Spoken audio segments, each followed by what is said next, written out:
You may be seated. I'd like to invite the children to come forward for the children's message.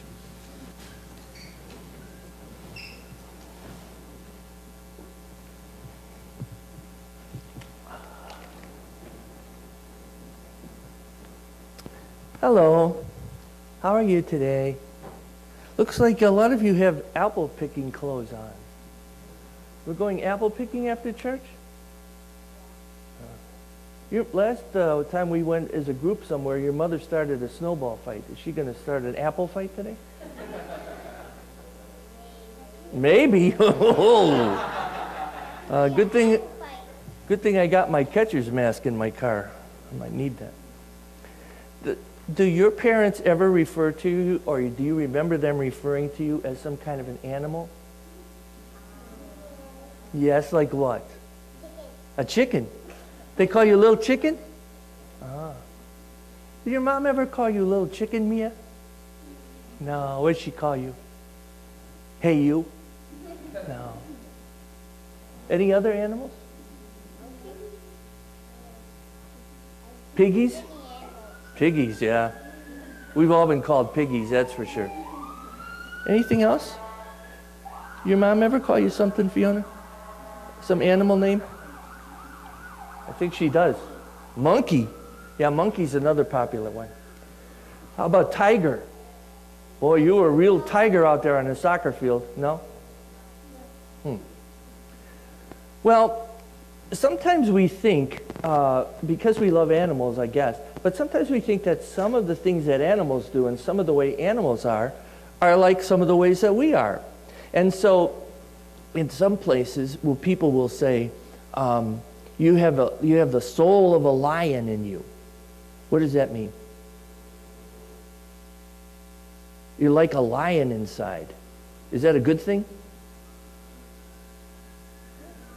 Which means what? You're tough and you're strong, right? And if somebody says to you, your memory is like an elephant's, what does that mean? Bad memory?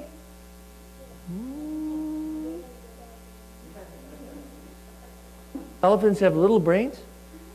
But people always say an elephant never forgets.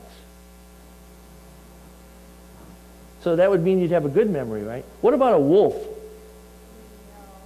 No? What would a wolf be? Who's afraid of the big bad wolf, the big bad wolf, the big bad wolf? You know that nursery story, right? Okay. And what's wrong with the bad wolf? He's scary. Blows the houses down, eats the piggies. Well, he doesn't get to eat the piggies, does he? Anyway, but in some cultures, the wolf is a sacred animal. The wolf, because of all the traits of the wolf, is a sacred animal. And so among many of the Native Americans, American Indians, they believe a wolf is a sacred animal. So if you go to some parts of the country, you'll see statues of wolves on sale. I have T-shirts from northern Wisconsin, from the Indian reservation, and they have wolves on there. And they think wolves are very special animals for various reasons, which is too long to go into now. So when they say, there's one Indian legend that says, inside everybody, there are two wolves. One wolf is an evil wolf. So inside everybody, there's a battle between these two wolves. The evil wolf shows anger, shows envy, like I wish I had the same clothes they have, or I wish my dad had a new car like they have, or those kinds of things. They are greedy. What's greedy? No, not dirty. If you're greedy, what do you, are you always wanting something? Furry? I guess you could be furry when you're greedy. I'm not sure how that would work, but that's possible.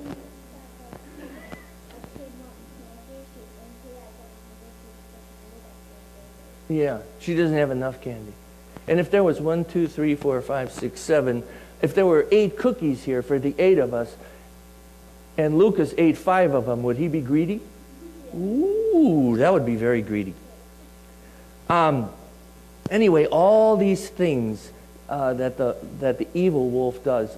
He's mean, those kinds of things. That's one wolf that the Indians believe are inside of us. And then the other wolf is a good wolf.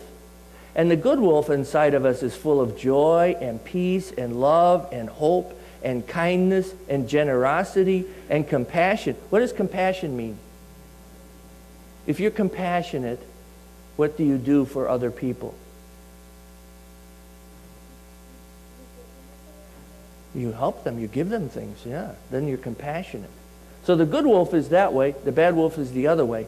And so the young boy, the Indian was telling this story, the grandfather, to his grandson.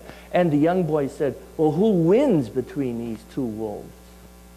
Who's the winner, the evil wolf or the good wolf? And do you know what the grandfather said? A funny thing. The one that I feed.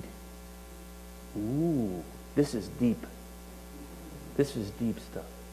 The one that I feed. For instance, if you have kitty cats coming to the door and you feed them, will they come back to your house? Will they keep coming back? If you put kitty cat food out and the skunks come to your door, what do you do then? Take the food away and never put it back. You don't feed the skunks, do you? No. No. But for instance, smash the door on the skunk? Oh, I don't want to be around your house when that happens, let me tell you. That's gonna, you know that new deck your dad built? You wouldn't be able to use that for years and years. Anyway, the one you feed means, for instance, if you're feeling bad someday and you get mad at everybody who's around you and you decide, it feels kind of good to be mad, so I'm going to be mad at everybody. So you say to your sisters or your brothers or your mom or dad, oh, you're so stupid. That would be a bad thing to say, right? And that feeds the bad wolf inside, according to the Indian legends. That feeds the bad wolf. But if you're feeling bad and you still act kindly and you still care about other people and you know you don't want to hurt their feelings, then you're feeding the good wolf. See? That's a lot what Jesus talked about. And sometimes when we end the church service in the benediction, you've heard at the end of the church is called the benediction, the service. We say, if anything is excellent, if anything is worthy of praise, think about those things. So you think about the good things in life. Yeah, bad things will happen, but you want to feed the good things. And you want to, the bad things are like skunks. You don't want them coming back to the door. You guys can go to your classes now. Thanks for listening.